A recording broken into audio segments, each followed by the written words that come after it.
Nos encontramos en la continuación de la sesión del Pleno 628 con este primer debate del proyecto de ley de crecimiento económico urgente en materia económica. La asambleísta Nancy Wamba. Buenas tardes. Sin duda un tema muy importante para el país.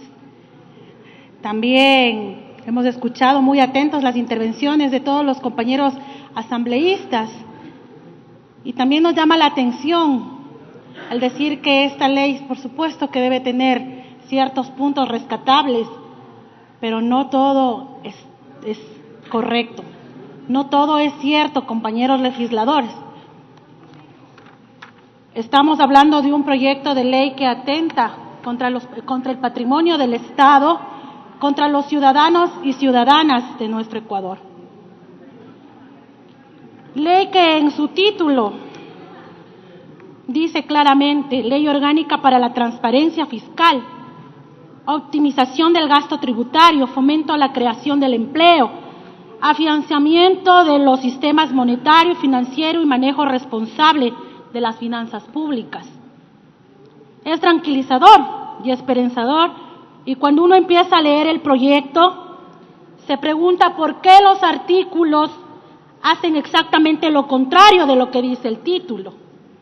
Con todo respeto, pero no puedo pasar este trago amargo que es para cada uno de los ciudadanos, porque el título de esta ley debería ser de fomento a la especulación financiera, desempleo e incremento de la pobreza.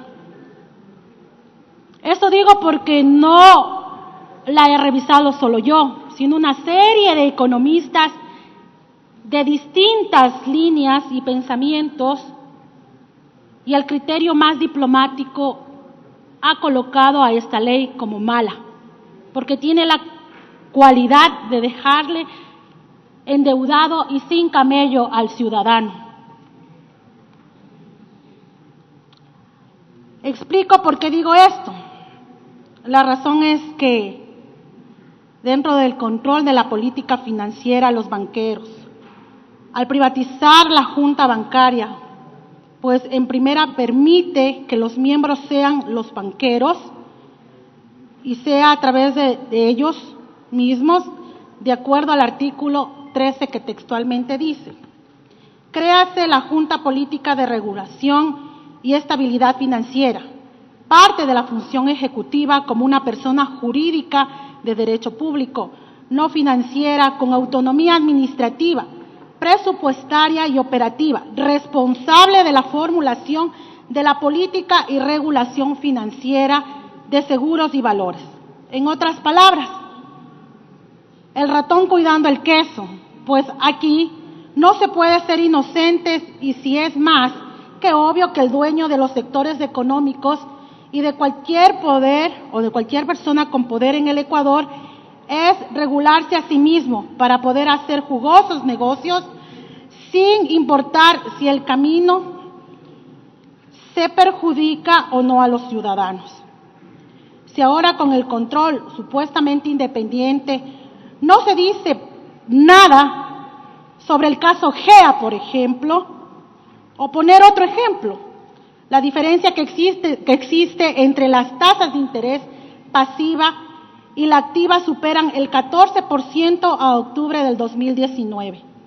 Datos del Banco Central indican que las tasas de interés para el tipo más alto de ahorros en depósitos a plazo fijo está al 6.03%, mientras que para préstamos de microcrédito de acumulación simple está al 23.3%.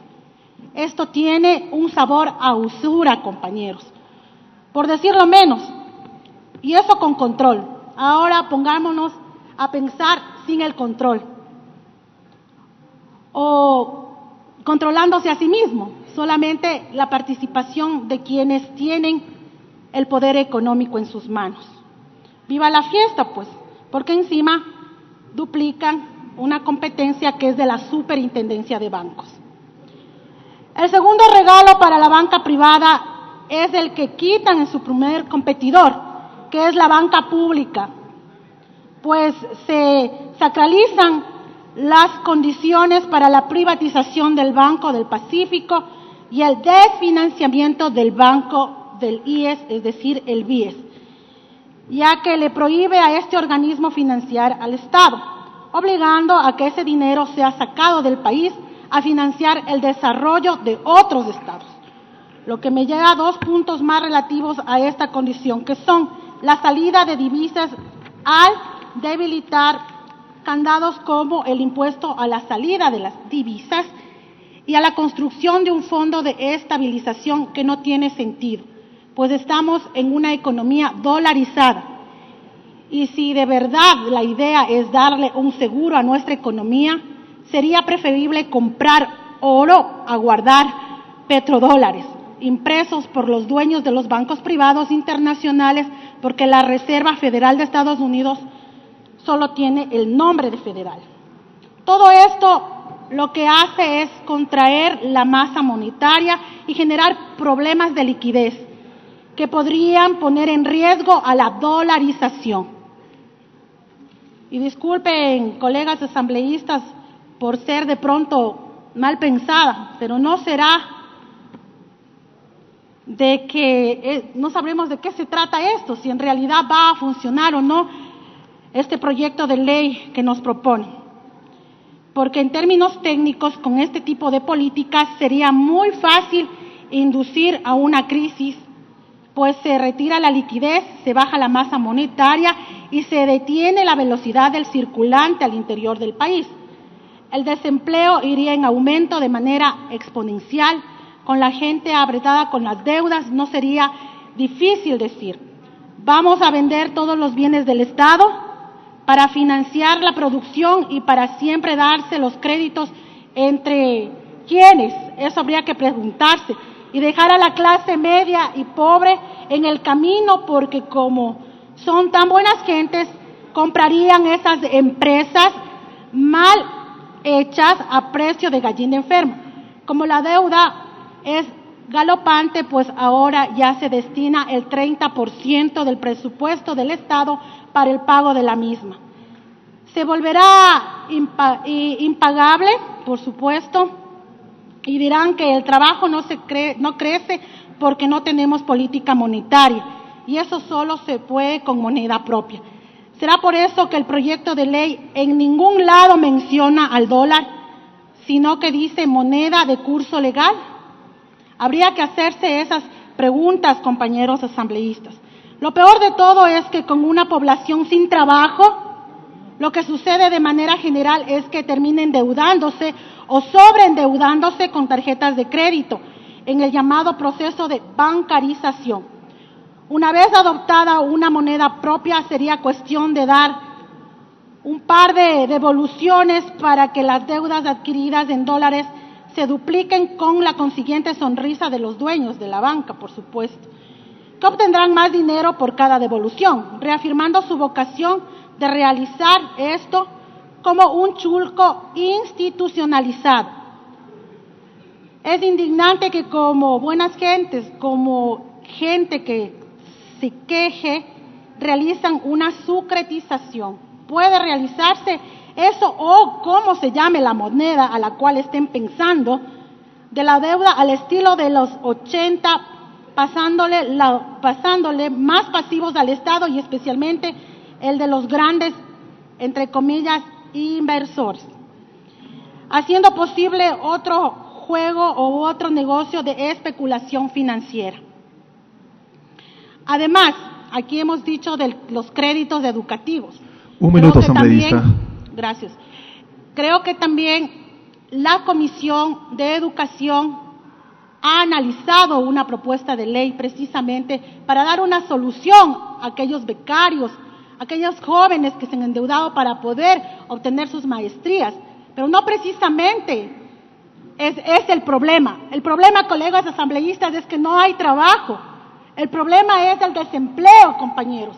No es que nosotros tenemos que buscar los mecanismos para que los jóvenes se sigan endeudando o sobreendeudando.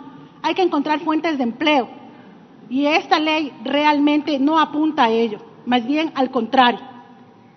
Y lo peor es que en serio piensa que con decirnos que se afectan los más ricos y todos vamos a decir, pleno, qué gran ley, pero al darnos la vuelta nos apuñalan por la espalda, como se hace con el artículo 389, donde se establece un impuesto único a los ejercicios fiscales hasta el año 2022, a los que los grupos económicos más importantes aportaron con el 2.2% de sus ingresos brutos. Al acogerse a la ley, más bien se reducirá su aporte.